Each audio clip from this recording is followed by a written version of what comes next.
If there is one natural disaster I don't think anybody watching this video would want to experience, it has to be a tsunami. As we saw in 2004 and again in 2011, the amount of destruction caused by these events is far too great. Coastal cities that sat for decades untouched get washed away with little notice. They are truly a terrifying force of nature. However, throughout history, there have been a few tsunami waves that are so big it's almost hard to comprehend. Waves that were as tall as skyscrapers and destroyed everything in their path.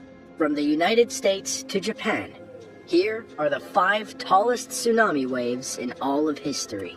Now if you enjoyed this video, be sure to subscribe to Underworld to see more just like it. Tsunamis are typically caused by massive underwater earthquakes as they displace large amounts of water. Believe it or not, though, there is another type of tsunami that has nothing to do with earthquakes or any other geological events.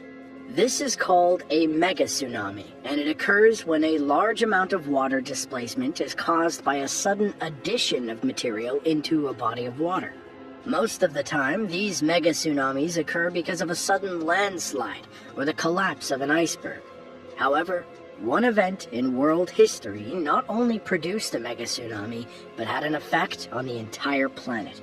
66 million years ago, an asteroid that was anywhere between 6.8 to 50.3 miles in diameter hit in the Yucatan Peninsula, leaving behind what is known as the Chicxulub impact crater. It was a massive asteroid strike that produced a mega tsunami that was over 100 meters high, and unlike anything that has ever been seen since.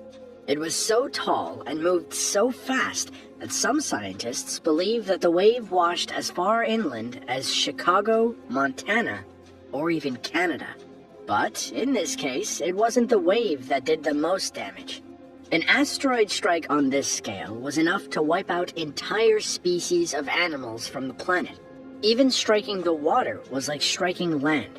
Regardless, though, it was enough to cause a massive environmental change all across the planet, bringing about the Ice Age, and likely the end of the dinosaurs.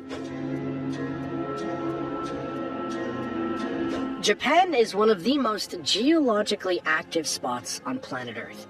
Located on the border of 3 tectonic plates and situated within the infamous Ring of Fire, the country is home to a number of active volcanoes. Among them is Mount Unzen, an active volcanic group of several overlapping stratovolcanoes near the city of Shimabara, Nagasaki, on the island of Kyushu, which is Japan's southernmost main island. It has been active as of 1990, when it awoke after a couple of hundred years. Then, in 1991, an eruption caused a pyroclastic flow that killed 43 people. However, the fiery mountain is most well known for the destruction it caused in 1792. That year, the area had been recording a number of earthquakes when, all of a sudden, one of the lava domes collapsed into the ocean, triggering a mega tsunami that took the lives of over 14,000 people and is still considered to be Japan's worst volcanic-related disaster. One thing that made this tsunami especially deadly was the fact that it struck the Higo province on the other side of the Ariake Bay. Then, it bounced back and hit Shimabara again. The wave was said to have reached a height of 330 feet, or 100 meters, making it capable of reaching miles inland and wiping out anything in its path. Out of all of the fatalities, around 5,000 are thought to have been from the landslide, around 5,000 from the tsunami going across the bay, and the remainder from when the tsunami returned. There are few geological events in recorded history that saw the destructive force as that of the Mount St. Helens eruption in 1980. It was the Earth's largest terrestrial landslide in historical times, a result of a restless volcano and its uniquely violent eruption. The most defining thing of this eruption was the total collapse of the northern slope, leading to an immense pyroclastic flow. However, something else came out of this collapse that was disastrous in its own right. When the side of the mountain fell, it plowed directly into Spirit Lake, which was a short distance from the base of the volcano. As the huge column of rock and dirt crashed into the lake, it produced a tsunami that measured 860 feet, or 260 meters above the lake level. The lake also grew in size, nearly doubling from 1,300 acres to roughly 2,200 acres. Inland tsunamis like this are one of the rarest natural disasters on Earth. This massive wall of water traveled for quite a ways, knocking down trees and any structures that were in the way. However, even with 860 feet of water moving at an incredible rate, it would eventually be overtaken by the fiery cloud of ash that spewed out of the mountain. This mixture of water and ash created some of the most devastating mud flows, clogging rivers and leaving a disgusting sludge behind that would take months to solidify. Over time, Spirit Lake was able to fill back up and now has a level of around 3,406 feet that is constantly monitored and maintained. But it took over 20 years for the lake to get to the condition that it's currently in. As you can see by the disaster of Spirit Lake, inland tsunamis can spell certain doom for anyone unlucky enough to be in its path when it strikes. However, this wasn't the first inland tsunami to have been recorded. Just 17 years earlier in Italy, another inland tsunami did some serious damage in areas around a reservoir located about 100 kilometers north of Venice. Just after World War II, Italy decided to undertake a number of construction projects, including the building of Genoa's fateful Morandi Bridge, which was a hydroelectric dam. However, prior to the dam's construction, there were numerous warnings issued that the mountain above it, Monte Toc, was unstable. As it was being built, locals reported continual tremors and landslides. However, the operators ignored the danger signs. They decided, as a safety measure, to lower the water level in the reservoir behind the dam.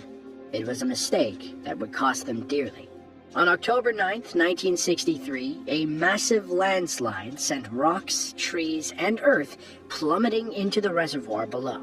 The impact sent a huge wave of water shooting 250 meters above the dam, just before sweeping down the valley below and destroying every village in its path. The tsunami displaced the air with a force that was supposedly more powerful than an atomic bomb.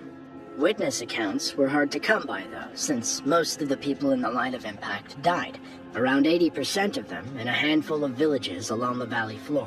Some 350 families were wiped out altogether. Investigations later determined the landslide to be triggered by the lowering of the water level along with heavy rainfall. The immense weight of the water and earth could no longer be supported by the mountain. It is hard to imagine tsunamis that are as tall as some of the ones we've already mentioned. They're nearly as tall as football fields are long, if not even bigger.